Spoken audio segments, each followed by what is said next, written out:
Welcome back to Pop Machete. It is my great honour to be introducing one of the Tate finalists who is sitting right next to me now, Daniel McBride, aka Sheep, Dog and Wolf. Hello. Hello. Yeah, welcome. right. Yeah, welcome to Pop Machete. Thank you very much. Glad to be here. Yeah, and I'll get to the Tate in a minute, but we were just discussing the title. Yeah. Where is that from? Sheep, Dog and Wolf is actually a video game that I used to play when I was a kid on PS1. It's a Looney Tunes video game where you are a wolf who is trying to escape a dog so that you can get a sheep, and it's like the weirdest problem-solving game in the world. And the strangest premise, but for some reason I named the project after that. So. And you clocked it?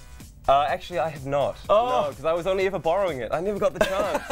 But it's a great game. Old school PS1. Yeah, man. Nice. But you are a finalist in the Tate Prize this year, and what a lineup to be involved with. Yeah. No, it's terrifying. It's how I see it. It's very, very big pond. I feel like a very small fish. Yeah. Yeah. I'll just list off who else is also nominated: Unknown Mortal Orchestra, Beast Wars, the Phoenix Foundation, David Dallas, At Peace, Lord, and Jonathan Bree. Yeah.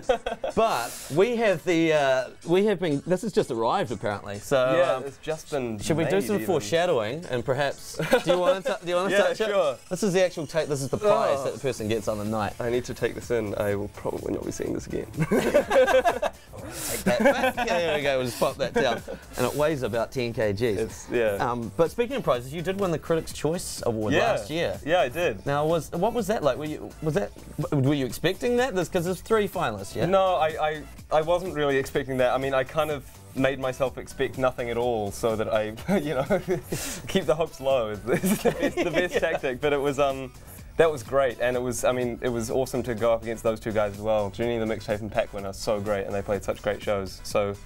Yeah, no, that was awesome. Yeah. And have you used the prize yet? I've used some of it. Yeah, I've actually used it to head over to Australia. Well, actually, I wasn't allowed to use the money for the flights, but I used it over in Australia to do a music video over there for one of my songs, Glare, in the middle of the desert. Oh, of course, seems the obvious choice.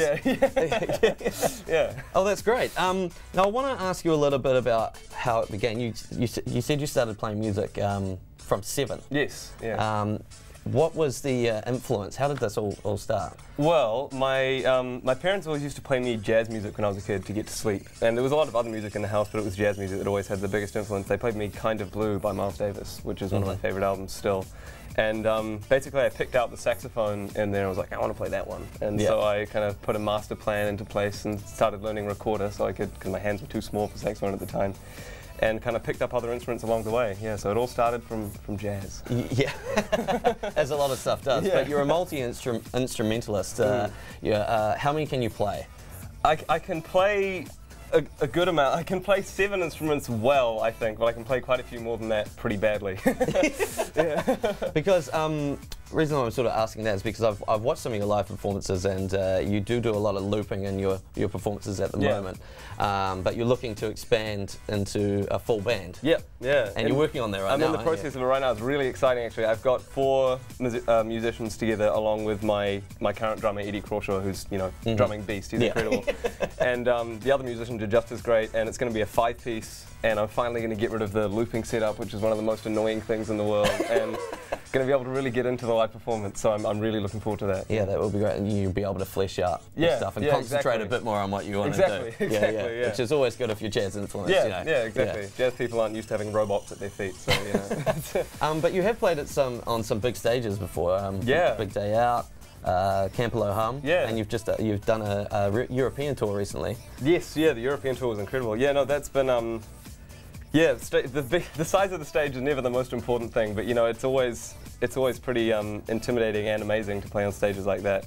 And Big Day Out, when I was 15 with Bandicoot, that was pretty weird. But, and then in Europe we played open for Coco Rosie and Mum, which were like incredible shows. And so Played some big stages, but only the two of us, you know, you feel very small in a stage that size. I often actually prefer the littler ones. Yeah, the intimate exactly, setting. Yeah. So what's next for you after Tate? What's next for you? Well, I finally got my studio set up down, because I've just moved down to Wellington recently, and I've got the studio all set up down there. So I'm working on a new album in my bedroom again, because that's where I like to do it. Yeah. And getting some new material together, getting the live band together, hopefully doing a New Zealand tour at some point soon. And yeah, basically just keeping on going while the going's good. Yeah, awesome. Yeah. Well, all the best. We look forward to seeing some more stuff. All the best with the album Ego Spect. Yeah.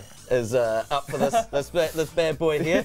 April 16th, you'll find out. I wish you luck. Thank you so much. Thank you for coming in. We're actually going to go to your Ego Spect video right now. Awesome. Yeah. Cool. So I'll get you to throw to it actually. Yeah. Right down there. Watch me get covered in paint in Ego Spect from my album Ego Spect.